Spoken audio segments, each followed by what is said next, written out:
Hey guys, Sean here.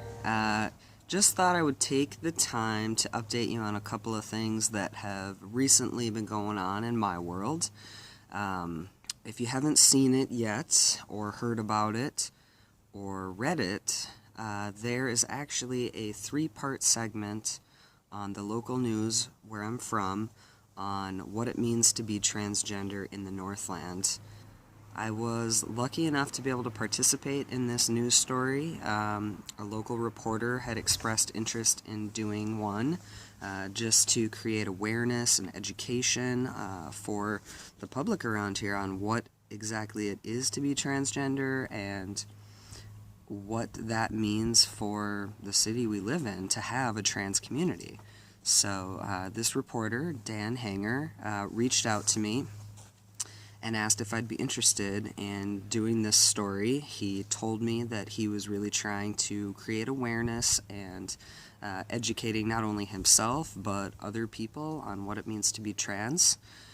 And so when he contacted me, I initially was super excited because I feel like the trans story is something that not a lot of people understand. They've heard bits and pieces on the news, nationally with we've got Chaz Bono, we have Laverne Cox, and even more recently, Caitlyn Jenner. So I would say that the general public knows the word transgender, but they may not really understand what that means for everybody. So, like I said, I was really excited to be able to get involved, but then I also wanted to take some time to think about if it was really the best platform for me to share some of my story and get this news out there. So this video is going to be about the 4 fears that I had about doing this interview.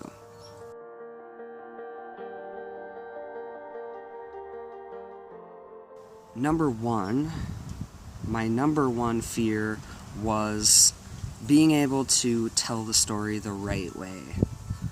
And what I mean by that is, I've been involved in the trans community in town here for about 6 months. There are a group of trans, gender nonconforming, intersex people here, and I really wanted to make sure that the story that came out of this was accurate, and I was worried that the trans community maybe wouldn't support my decision to go out onto the news and kind of share this story and my parts of my story. So that was a big concern for me. I've since talked with lots of my trans peers, and I've gotten a lot of support, and they feel that the story actually was pretty good, considering there's not a lot of awareness in this area. Number 2, my second biggest fear was just the fact that in doing this interview, I'd basically be outing myself and my trans status to the entire city and local area. So I was worried and kind of afraid of what people would think about that, putting myself out there and my story. I was worried about hurting family members or friends or other people who haven't necessarily been accepting of my decision to transition. And I've said it before, and I'll say it again, those are people I love and care about, and it's never my intention to hurt them or to make people uncomfortable or, I don't think of myself as being a mean or vindictive person, so I wanted to keep the hurt that was possible down to a minimum with sharing my story. The third concern or fear that I had about doing this story was safety.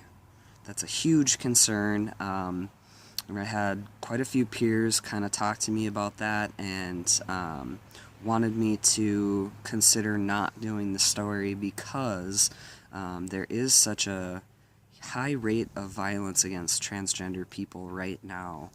Some of the stats are really scary, and I think that this story did talk about that. They touched on it, and I think that's good to get that out there, but I was worried for the safety of myself. I don't want to walk outside or walk to work or whatever it is and get beat up or hurt or killed even. I mean, it's a legitimate fear. I was afraid for the safety of my fiance and our family and our home here. So, I talked quite a bit with her about what it would look like if I did this story. So, and then just the safety of the Trans Plus group that I have been facilitating. These are people who have been coming to the support group and have, whether they're just starting their transition or towards the end of it, I wanted to make sure that their anonymity and their safety was up there with importance, because these are people I've grown to care about, and I definitely don't want to see any negative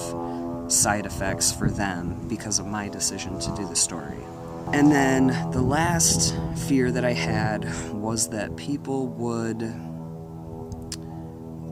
think that I was doing this story to get famous or to become some sort of local news TV star or something like that. I don't know. It crossed my mind, and I just thought, man, I hope people don't think that's why I'm doing this.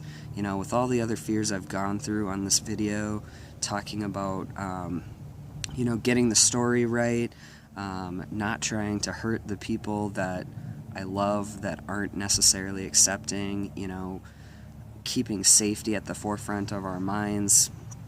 This is definitely not a ploy to get famous or popular or anything. The reason that I did these interviews is to try to make things better for our transgender community in the Northland. If you haven't seen the segments, I'm going to be including the links to them in the description down below. You can definitely feel free to check those out. And again, I just want to say thank you to Fox 21 News and Dan Hanger for being willing to do this story. And not only do the story, but educate themselves on what it means to be transgender in the Northland.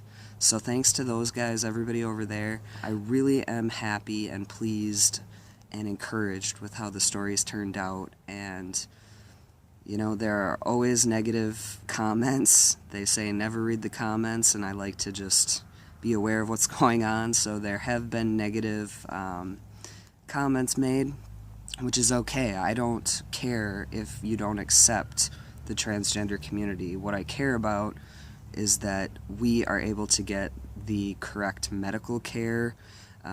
We're able to access insurance that will help us. Anyways, I think that the story turned out great. The majority of feedback I've gotten has been super supportive, and I just hope that this can be a platform for us to continue this movement of the transgender community in the Northland, make things better, make healthcare more accessible for these people, myself included. So, as always, if you are following my other videos, I appreciate it. I appreciate your support. Feel free to subscribe to my YouTube channel, and that way you can get updates on upcoming videos and all of that. And also, if you like this video, you like me, you like the topic, click the thumbs up, like the video, okay? So, anyways, thanks for tuning in. Thanks to everybody who's watched the news story and shared the story. We're really getting our voices heard, and that's super exciting. So, have a good one, guys. There's a drum line in my heartbeat. I know exactly what it's from. The turning off the street lamps. They say the day is on.